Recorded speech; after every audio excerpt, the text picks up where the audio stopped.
Hello, welcome to the Address of Fear. If you love horror stories, don't forget to subscribe to our channel. If you're ready, let's get started. The group set off early in the morning. The sun had just risen, and its soft light danced on the dusty road leading to the town. The car was filled with laughter and jokes.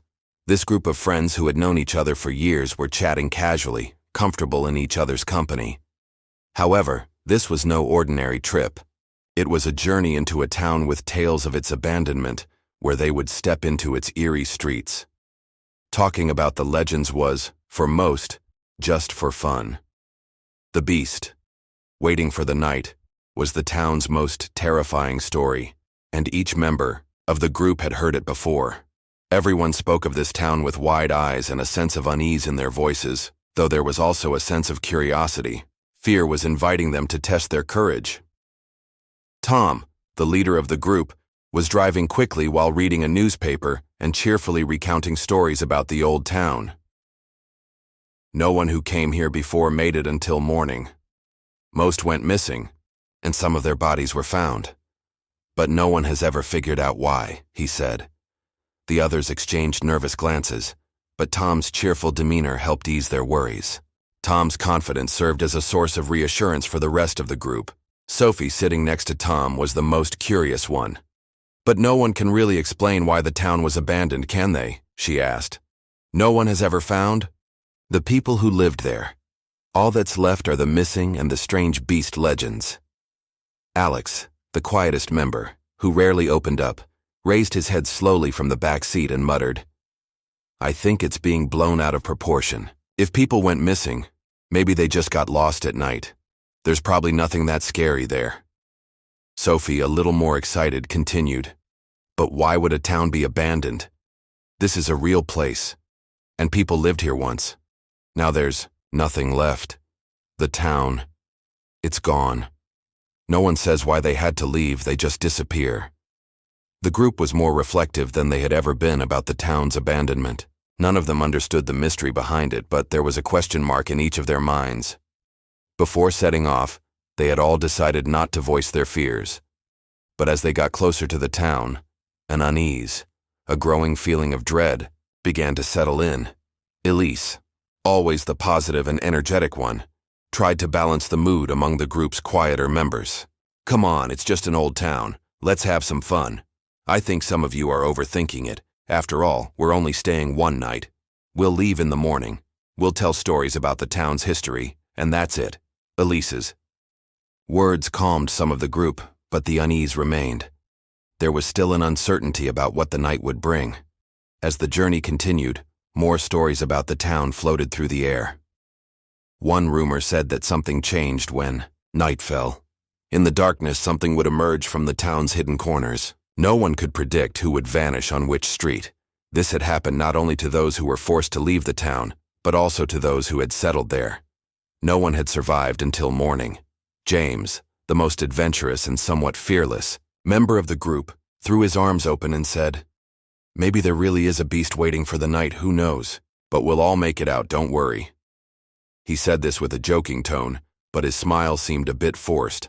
Anna, who usually had a calm and sarcastic attitude, but was the only one who truly felt something was wrong, said, "Is everyone really fearless? Shouldn't we take this seriously? This can't just be brushed off.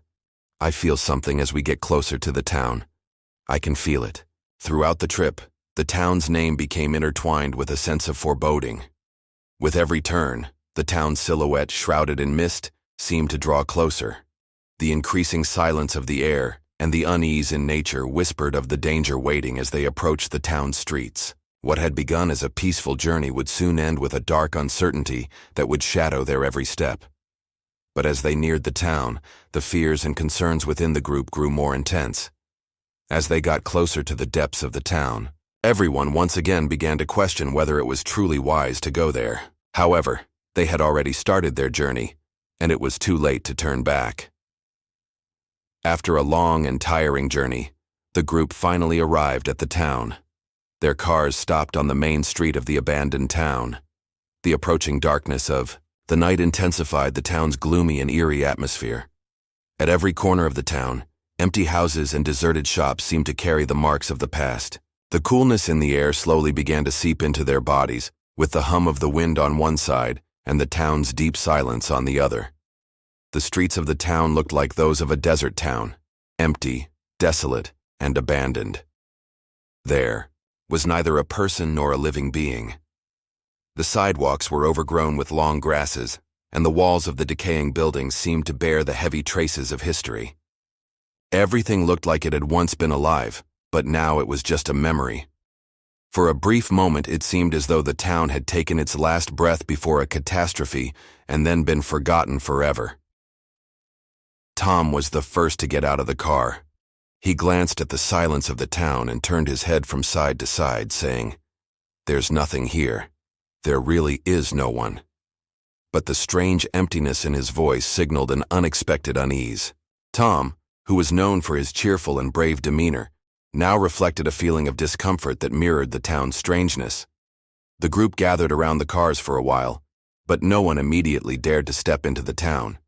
In that moment, the air in the town created a sense of strangeness. It felt as if the town had slowly entered a state of waiting as night approached. Everyone could sense that something was wrong, but no one could quite put it into words. Sophie, one of the most excited and positive members of the group, seemed somehow affected by the town's heavy atmosphere as well. "Why is it so quiet here?" she asked, her voice filled with a mixture of fear and curiosity. Could the things mentioned in the legends be real? Alex and James, who had initially tried to stay calm, now looked uneasy. "There's nothing here. The town's just abandoned. No one lives here." "Come on, let's have some fun," said Alex, lighting a cigarette as he spoke. But even he hesitated, holding the cigarette for a moment longer as he glanced at the town's silence. "I don't feel good about this," he admitted, his voice trembling slightly. As the first darkness of the night approached, the town became even more terrifying. The silence was so deep that it was impossible to hear even a bird's flight. The beginning of rain seemed to draw nearer with every passing moment. The air grew colder, and the chill slowly crept into the young people's skin, making them feel that something was turning inside the town, though it had not yet revealed itself. The group's conversation dwindled, and each step they took was more cautious than the last. As they walked along the main street of the town, the first thing they noticed was that some of the houses had broken window panes. In others, the shutters were darkened and frozen. No one knew what had become of the insides of these houses, but each one seemed to tell a story of the town's abandonment. After a while, as the group tried to grow accustomed to the town's unease, they became more careful with each step. They hoped they might mentally relax, but with every passing moment, the town seemed to draw them deeper inside. Anna, usually the somber and sarcastic one, said, "This silence is so strange. A town can't be this empty. People lived here once. Where are they? What happened?" Elise quickly intervened with a laugh. "Don't dwell on it. Maybe it's just bad luck. Maybe people left because they got bored one day. Who knows?" However, when they noticed the cold, distant expression on James's face, the group fell silent for a moment. James, while looking at the different corners of the town, realized he was sweating oddly. His eyes kept searching each new window. "Wait a minute. I heard something," he said. "It sounded like crying." As everyone looked at each other, there was a moment of tension. The rain hadn't started yet, but the increasing howl of the wind was seeping into them all. In that instant, a sound came from far away within the town. A faint scream, almost, like someone calling for help. But the sound abruptly stopped. As the group exchanged glances, the dark night slowly began to envelop them, wrapping them in an eerie, drunken haze. His eyes began to imagine movement in almost every corner and every house. However, there was no one outside. "It's just the echoes of the town," Tom said, but his voice came out rather shaky. In that moment, he realized that the silence hanging over the town was feeding the same fear inside each of them. After all, no one would want to stay here alone. As they continued for a while, the group was strangely drawn to a gloomy house in another corner of the town. The air was becoming colder by the minute, spreading a chilling cold that grew more intense with each passing second. The rain was approaching, but for the group, the rain only meant another layer of fear. Looking at each other, they decided to take one more step. The town had become far more dangerous over time. It felt as if something inside everything was watching them. When they took another step, the town, as a whole, seemed to take a deep breath.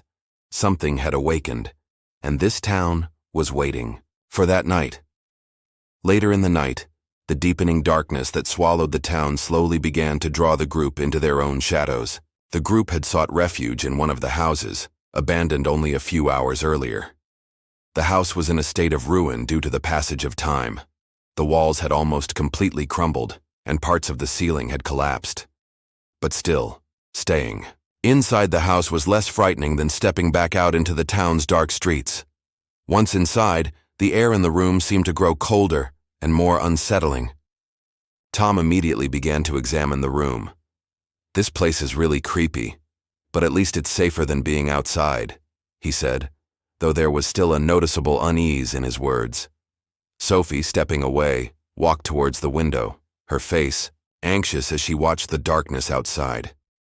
"It feels like it was once alive, but now it's dead," she said. The town, with its abandoned buildings, broken windows, and desolate streets, truly felt like a dead place. They spent some time inside the house, but their conversations began to fade. Each of them had the same thought in their mind. "If we're spending the night here, how are we going to make it through the night?" The feeling that something was out there continued to grow stronger. At one point, Alex found an old radio in the corner and decided to try turning it on. However, the radio only emitted a static hum with no music or voices. Desperately, he fiddled with it for a while but still couldn't get anything. "I knew this wasn't going to work," he said, slowly setting the radio down and turning back. To the rest of the group, James, tucked into a corner, nervously muttered as he stared at the town's darkness. "Let's go outside for a bit. Sitting here isn't a good idea. Something's wrong. Really wrong." The rest of the group was cautious about the idea of going outside, but the town's silence seemed to pull them in. They spent a little more time inside the house telling each other stories, but as time passed, something started to change. The wind began to hum softly outside, and then that terrifying growl. At first it was faint, but it grew deeper and began to seep inside.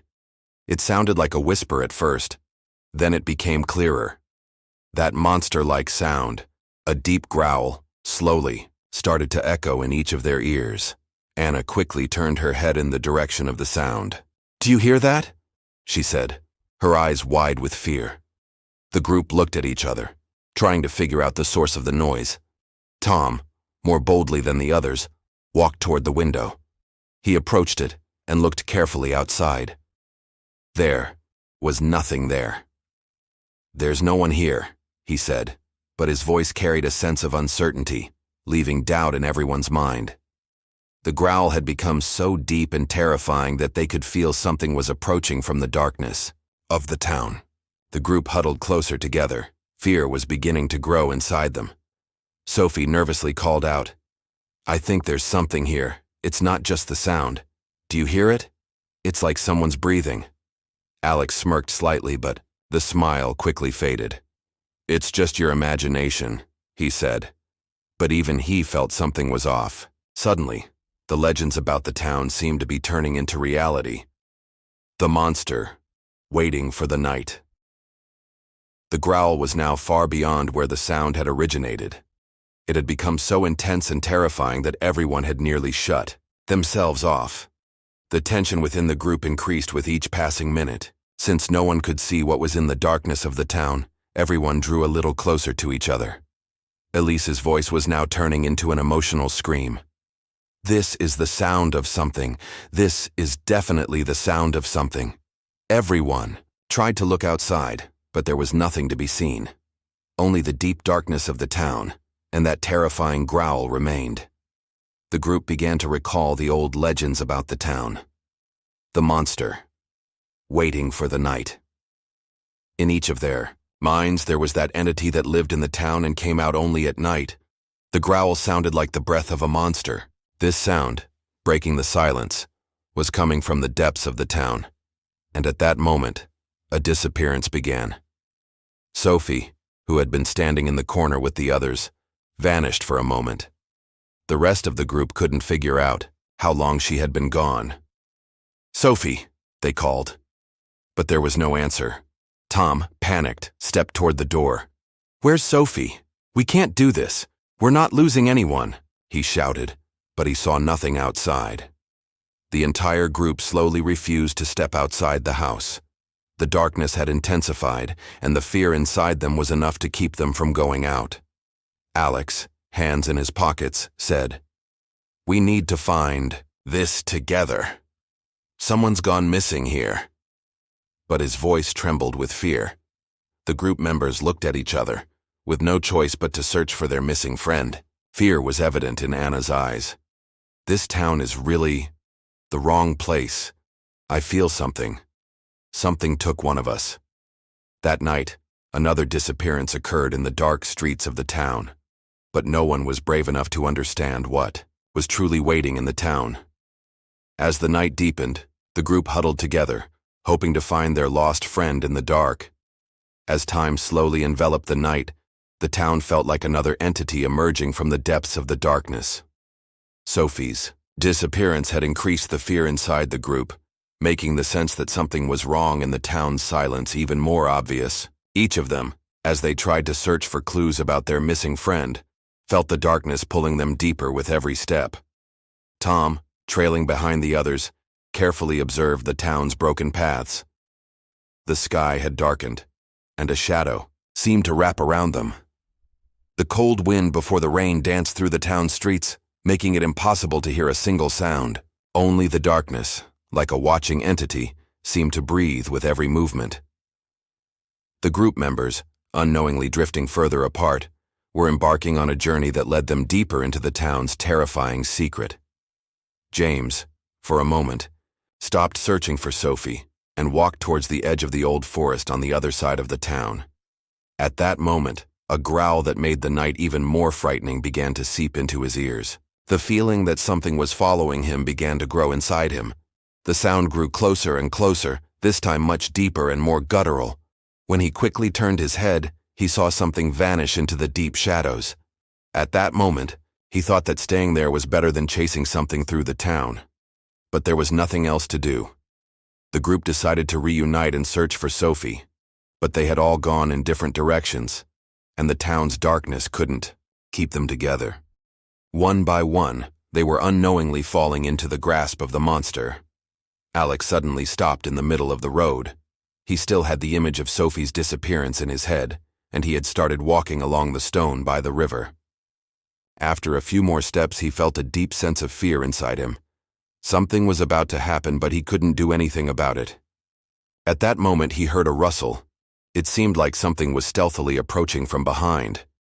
Turning around, Alex wanted to see everything clearly. However, what he realized in that moment was that nothing was visible. The town, like it, had swallowed every sound, had also absorbed this silence. Yet, from another corner of the town came another sound, a scream. Elise instinctively jumped and felt that something was behind her. When she turned around, despite not seeing anyone, the growls were growing louder. The shadows were coming, together, beginning to surround her. She took one step, then another. She took a deep breath. With every passing second, she felt more and more that everything was about to become terrifying. But the fear wasn't just emotional. A monster was, causing each one of them to disappear, falling one by one into its grasp. The darkness was slowly tightening its hold on every individual in the town. Just as Elise was about to scream, she quickly ran toward the riverbank and vanished. The stones by the river swallowed her whole. All they could do was watch her silhouette, blending with the waters. Each disappearance was another way of being, drawn into the town.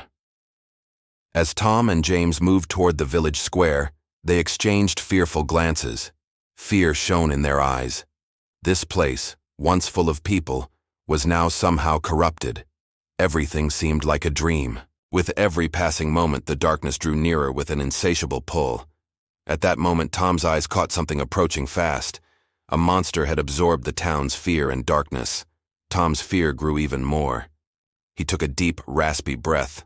In his eyes was a trace, fear, deep horror. The monster was coming closer, but the monster wasn't just an entity. As Tom and James searched the corners of the town for traces of each missing person, it felt like they were losing themselves even more. In the dark corners, the fear of the monster lingered. It wasn't just fear. It was death itself. It felt like each one of them was taking their final steps in the black face of the town. As the group sensed each disappearance, the suffocating, deadly atmosphere of the town grew stronger. As time passed, the town began to feel like a giant swallowed pit, alive with the monstrous presence. Each disappearance took them one step deeper. One by one, they were disappearing. But the most terrifying thing was that the town had no exit. Every road, every step, every trace pulled them deeper. James and Tom, struggling to find the way out of the town, moved toward the riverbank where Elise had vanished. But the rising river was blocking every road. The paths disappeared, and the river covered everything. When James decided it was impossible to leave the town, he found himself lost again in its darkness. Fear and helplessness were in his eyes. "We can't stay here," he said. But the river had already sealed off all the roads. Every one of them who had disappeared inside the town was falling into the monster's grasp, one by one. The darkness was closing in on everyone, slowly swallowing them. The night deepened, and the town fell silent. Each missing person was taking their final steps in the town's horrifying game. Even though James and Tom were still trying desperately to escape, the town left them no way out. The rising river, the lost paths in the forest depths, and the darkness made them feel hopeless.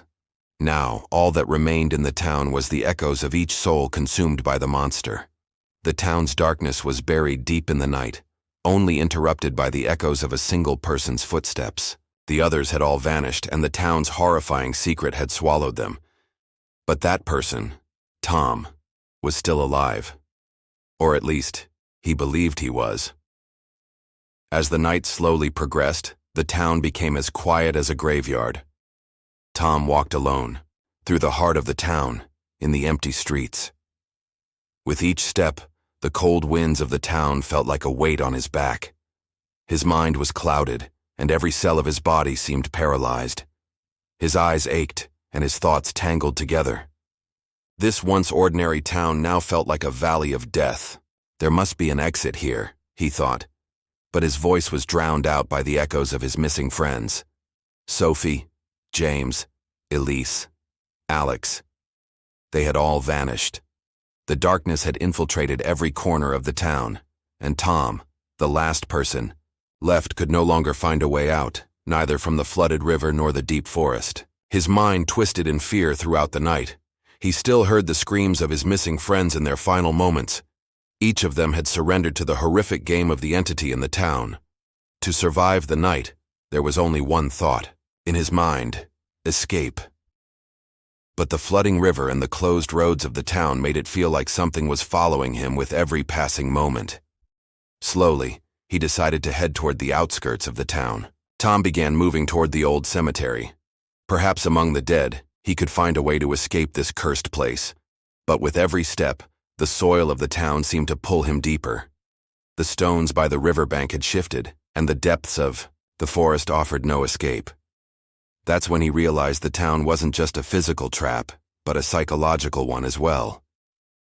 As he approached the cemetery, he had come to one of the most terrifying places in the town. The old gravestones, made of large stones, had endured for years, now lost in the dark.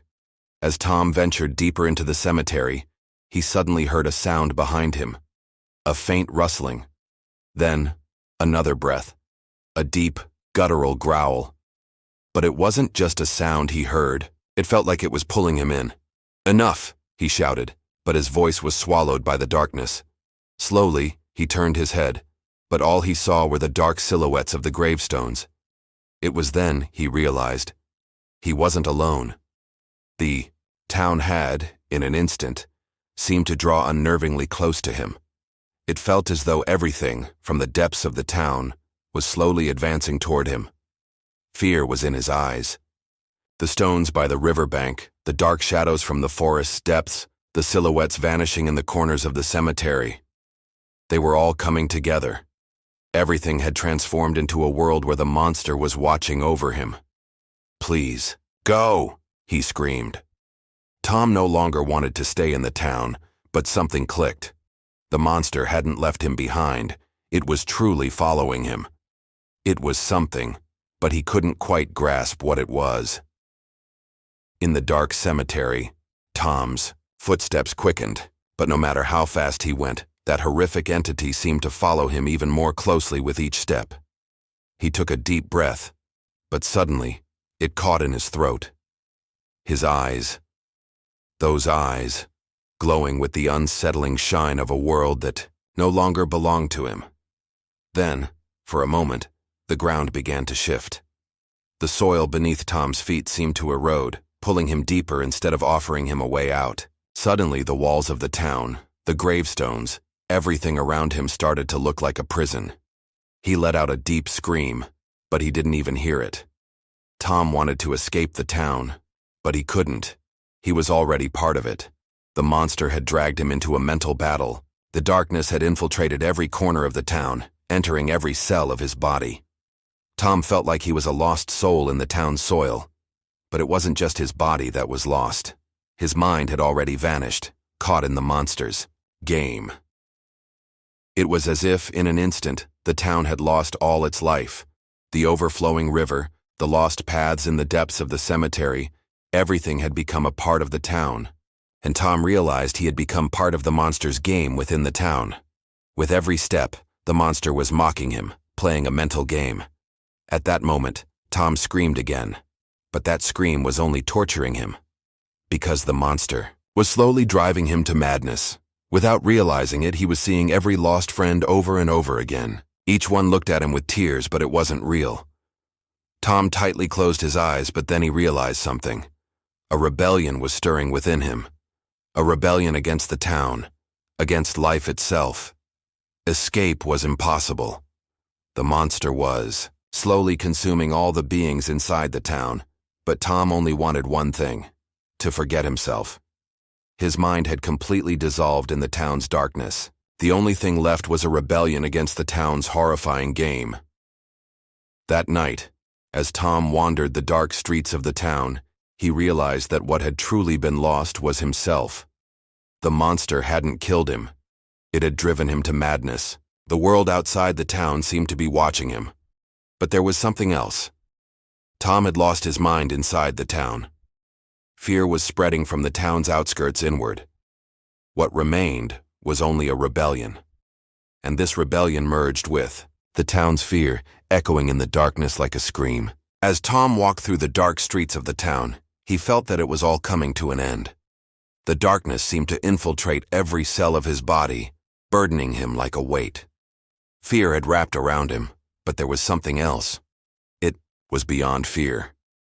The monster had taken not just his flesh and bones, but his soul. Tom's eyes searched for nothingness in the depths of the town, but that nothingness offered him no hope. Everything was slowly fading away. He felt nothing else. The screams of his lost friends still echoed in his ears. Once a warm, cheerful, and hopeful group, they had been drawn into the town. Tom realized he was the last one left, but being the last person didn't mean surviving. The last person had to carry the curse of this town. Survival had become a kind of hell. The town had closed in on him like a grave. The streets were covered with gravestones, the overflowing river, the disappearing paths, everything leading to the depths of the forest outside the town. All appeared to him as pieces that had vanished. Tom decided to leave the town, but there was no way out. The exit was inside the town, and the town was inside him.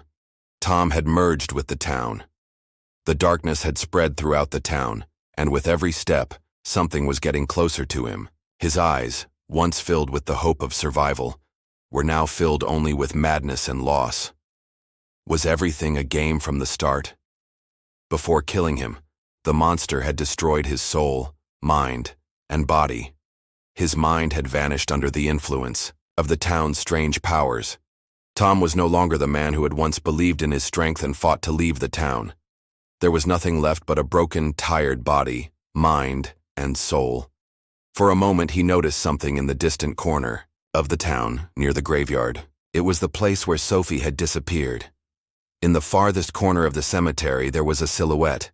Tom moved toward it with hope, but with every step, he noticed that the silhouette was growing more terrifying. That silhouette was the town's spirit.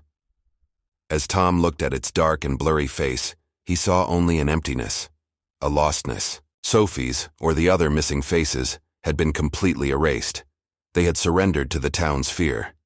Tom's mind was slowly unraveling. Tom realized something in that moment. It was a final moment of awareness. Before killing him, the monster had slowly and mercilessly driven him to madness. A thought echoed in Tom's mind. Escape is impossible. Now, the town and the monster were no longer just entities. They had merged into an intertwined nightmare. The town had imposed its darkness on him in every way. Now, only one thing remained: the end of this terror, this obliteration.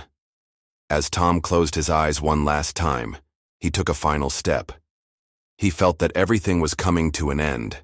In every corner of the town, death and darkness had grown like a destruction, now united.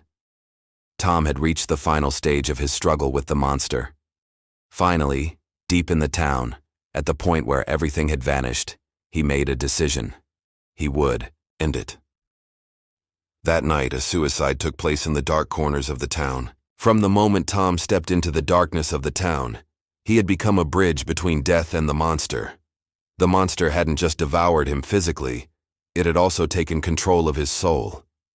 For a moment, as he heard his steps drawing closer to death, he thought that everything should come to an end.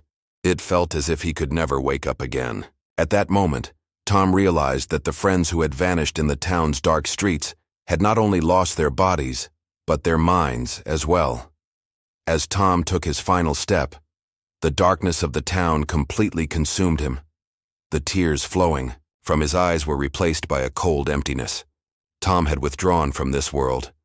There was only one step left, and he took that final step. Tom lost himself to leave the monster and the town's dark power behind, and he never returned. The town grew silent, as if it had taken its last soul. The only thing left was an echo in the town's dark corners. Once living people had been devoured by the monster and left no trace behind.